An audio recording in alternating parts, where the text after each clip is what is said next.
Hello everyone, this is Tariq Anwar. Welcome back to Ikra Online Learning Platform. Hope you are fine and doing well.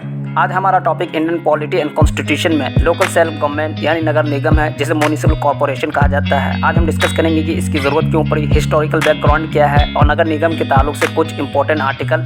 इसके अलावा सम significant point जो हमारा आज के discussion का topic होगा। और guys, more informative insightful content को पाने के लिए वीडियो को लाइक, शेयर और चैनल को सब्सक्राइब करें। So without not taking more time, let me start today's topic.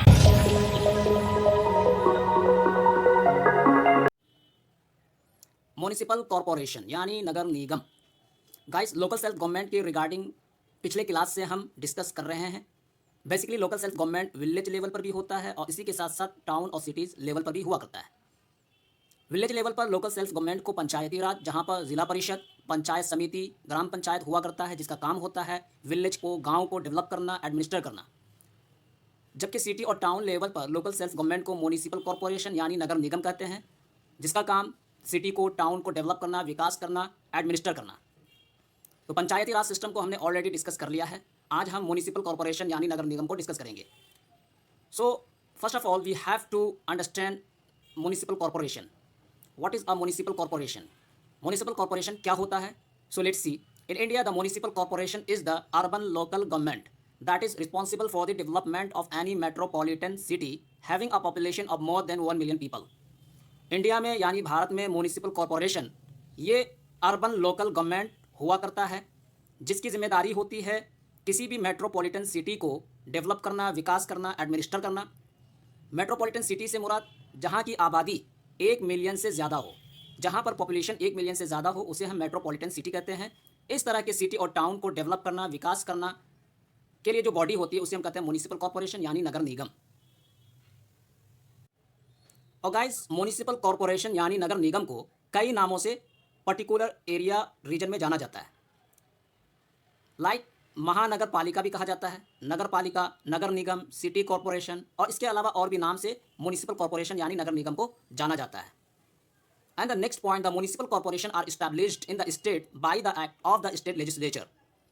तो गाइस, म्यूनिसिपल कॉर्पोरेशन यानी नगर निगम को बनाने के लिए, स्थापना करने के लिए पर्टिकुलर स्टेट के स्टेट लेजिस्लेचर से बिल, एक्ट को पास करवाना होता है, तब जाकर म्यूनिसिपल कॉर्पोरेशन को इस्टेब्लिश किया जाता है। ये हुआ स्टेट लेवल पर। Where in the union territories through the act of the parliament. अगर यूटीज़ में म्यूनिसिपल कॉर्पोरेशन यानी नगर निगम को बनाना हो तो तब पार्लियामेंट से एक्ट को पास करके नगर निगम को यूटीज़ में बनाया जाता है। And the next point, municipal governments rely heavily on property tax revenue to fund their operations. और गाइस, म्यूनिसिपल गवर्नमेंट जो होता है, नगर निगम होता है, वो अपना काम के लिए फंड को कहाँ से रेज करता है? तो वो प्रॉपर्टी टैक्स रेवेन्यू को कलेक्ट करता है। हाउस टैक्स, प्रॉपर्टी टैक्स जो लगाया जाता है शहरियों पर, जो वहाँ शहर में रहने वाले हैं, रेजिडेंट हैं, उनसे क्या प्रॉपर्टी टैक्स, हाउस टैक्स वगैरह कलेक्ट किए जाते हैं। तो उन्हीं टैक्स को म्यूनिसिपल कॉर्पोरेशन अपने कामों के लिए, लाइक रोड बनाना हो, रोड मेंटेनेंस हुआ, वाटर सप्लाई हुआ, ट्रांसपोर्टेशन हुआ, इन तमाम चीज़ों में स्पेंड करती है। And the next point, the first municipal corporation in India was created in Madras in 1688। तो सबसे पहला म्यूनिसिपल कॉर्पोरेशन यानी नगर निगम इंडिया में मद्रास में बनाया गया 1688 में। 1688 में मद्रास में सबसे पहला नगर निगम को बनाया गया। फिर उसके बाद बम्बई, कलकत्ता, फिर उसके बाद 1726 में मुंबई और कलकत्ता में म्यूनिसिपल कॉर्पोरेशन को बनाया गया। तो गाइस, ये कुछ सिग्निफिकेंट पॉइंट थे related to municipal corporation. And the next thing is need for creation of municipal corporation. अब क्वेश्चन ये आता है कि म्यूनिसिपल कॉर्पोरेशन यानी नगर निगम को बनाने की ज़रूरत क्यों पड़ी? So let's see. The growing population and urbanization in India cities necessitated the establishment of a local governing body.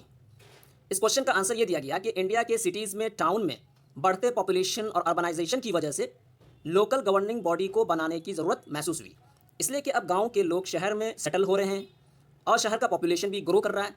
तो इन तमाम चीज़ों को देखते हुए लोकल गवर्निंग बॉडी को बनाने की ज़रूरत महसूस हुई। इस वजह से म्यूनिसिपल कॉर्पोरेशन को सिटी और टाउन लेवल पर इस्टेब्लिश किया गया। और ये म्यूनिसिपल कॉर्पोरेशन यानी नगर निगम किस तरह से फंक्शन करता है? इसे फंड कहाँ से आता है?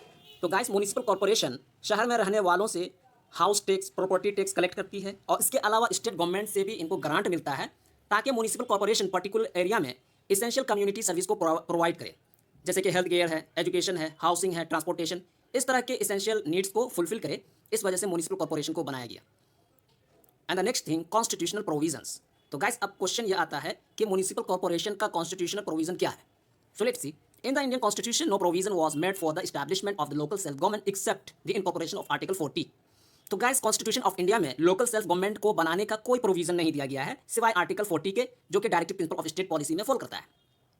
आर्टिकल 40 ही कहता है कि लोकल सेल्फ गवर्नमेंट होना चाहिए। And the next point, the 74th Amendment Act 1992 has inserted a new part 9A into the Constitution which deals with the administration of municipalities and नगरपालिकास। फिर आगे चलकर 1992 में 1992 में संविधान में 74वां संशोधन किया गया, जिसके बाद हमारे कॉन्स्टिट्यूशन में पार्ट 9A को इनकॉर्पोरेट किया गया, इंसर्ट किया गया, जो बेसिकली नगर पालिका और म्यूनिसिपैलिटीज़ के एडमिनिस्ट्रेशन से डील करता है। यानी कि टाउन और सिटीज़ में एक लोकल सेल्फ या गवर्निंग बॉडी होनी चाहिए जिसे हम म्यूनिसिपल कॉर्पोरेशन कहते हैं, जो शहर को, टाउन को डेवलप करे, विकास करे। And the next point, it consist of article 243P to 243ZG। और गाइस ये पार्ट 9A, इसमें टोटल आर्टिकल 243P से लेकर 243ZG तक है। It also added a new 12 schedule to the constitution. और गाइस इसी के साथ साथ हमारे कॉन्स्टिट्यूशन में एक और शेड्यूल को ऐड किया गया जिसे हम कहते हैं 12 schedule. The 12 schedule consist of 18 items. और 12वें शेड्यूल में 12 शेड्यूल में 18 आइटम्स हैं रिलेटेड टू म्यूनिसिपल कॉर्पोरेशन। तो गाइस शेड्यूल पर भी हम डिस्कस करेंगे आगे नेक्स्ट वीडियो में। And the next thing is composition of municipal corporation.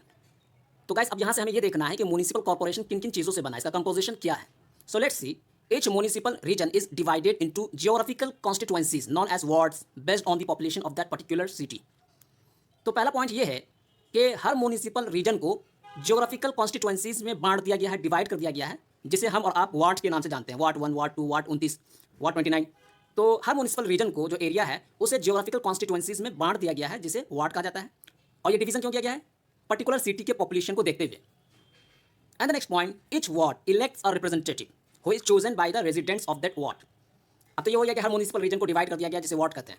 अब उस वार्ड में एक रिप्रेजेंटेटिव होगा जो उस वार्ड का रेख देख करेगा, सुपरवाइज करेगा, और वो रिप्रेजेंटेटिव को वहाँ के रहने वाले, उसी वार्ड के रहने वाले क्या करेंगे? मुंतखब करेंगे, चूज करेंगे। And the next, members of the wards committee are elected for a 5-year term on the basis of adult franchise. और गाइस रिप्रेजेंटेटिव के अलावा और भी मेंबर्स हुआ करते हैं, उन तमाम को 5 सालों के लिए इलेक्ट किया जाता है पर्टिकुलर वार्ड यानी कि जनता के द्वारा। और ये जो इलेक्शन का मेथड है वो अडल्ट फ्रेंचाइज पर बेस्ड है, यानी हर वो व्यक्ति जो 18 साल से ऊपर का है वो वार्ड का मेंबर बन सकता है, रिप्रेजेंटेटिव बन सकता है और वोट दे सकता है। And the next, a councillor और corporator is a chosen representative of a certain ward.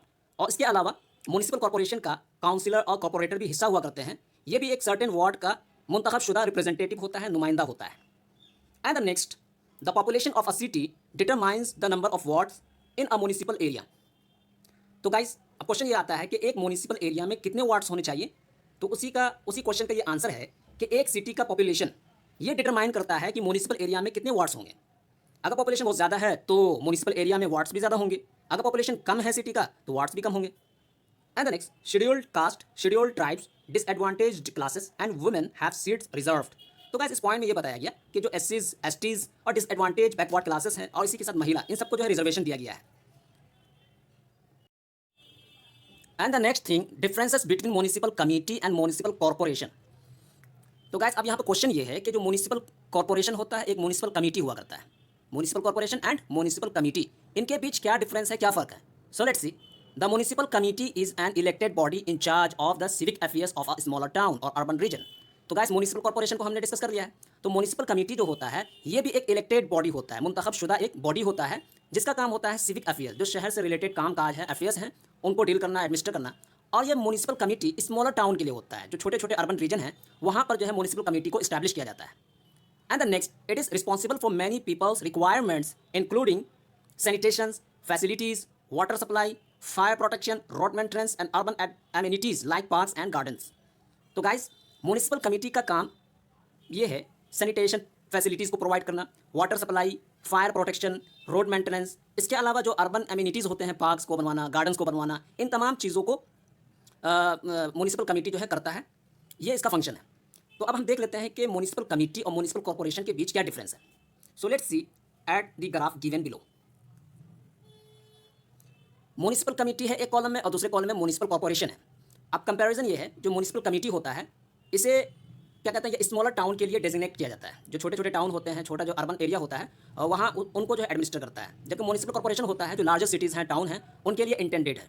तो ये फ़र्क है पहला, ये डिफरेंस है पहला कि म्यूनिसिपल कमिटी स्मॉलर टाउन को क्या करता है, स्मॉलर टाउन के लिए डेजिग्नेट किया गया है, और जबकि म्यूनिसिपल कॉर्पोरेशन को लार्जर सिटीज़ के लिए इंटेंडेड किया गया है। सेकेंड है म्युनिसिपल कमेटी को चेयरपर्सन या प्रेसिडेंट क्या करता है, लीड करता है, जबकि म्युनिसिपल कॉर्पोरेशन को मेयर के द्वारा क्या है, चलाया जाता है। Second difference. And the third, it has fewer authority and funding sources. Municipal committee के पास जो अथॉरिटी है वो बहुत ही कम है और फंडिंग सोर्सेज भी थोड़े हुआ करते हैं, जबकि म्युनिसिपल कॉर्पोरेशन में मोर अथॉरिटी, इसी के साथ साथ मोर फंडिंग स्ट्रीम्स हुआ करता है।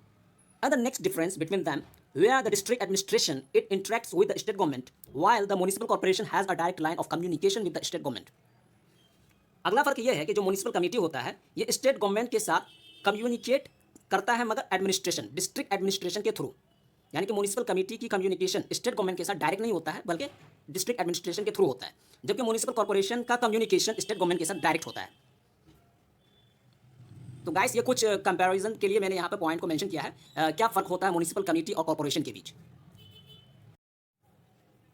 तो गाइस आज हमने आज के डिस्कशन में ये सारी बातों को डिस्कस किया है कि जो इंडिया का अर्बन एडमिनिस्ट्रेशन यानी लोकल सेल्फ गवर्नमेंट बॉडी, जिसे हम म्युनिसिपल कॉर्पोरेशन कहते हैं, ये टाउन को, सिटीज़ को डेवलप करने के लिए, विकास करने के लिए एक क्रिटिकल रोल को प्ले करता है। Despite the fact that the cities were significantly more developed than rural areas.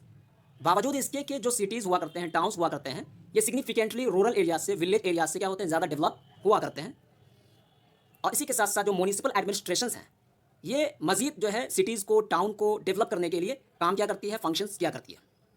इसी के साथ साथ इंडिया में जो मेट्रोपॉलिटन सिटीज़ हुआ करते हैं जहाँ पर आबादी 4 मिलियन से ज़्यादा हो, ये एक अर्बन एडमिनिस्ट्रेशन का बेस्ट इलस्ट्रेशन है, बेस्ट एग्जाम्पल है।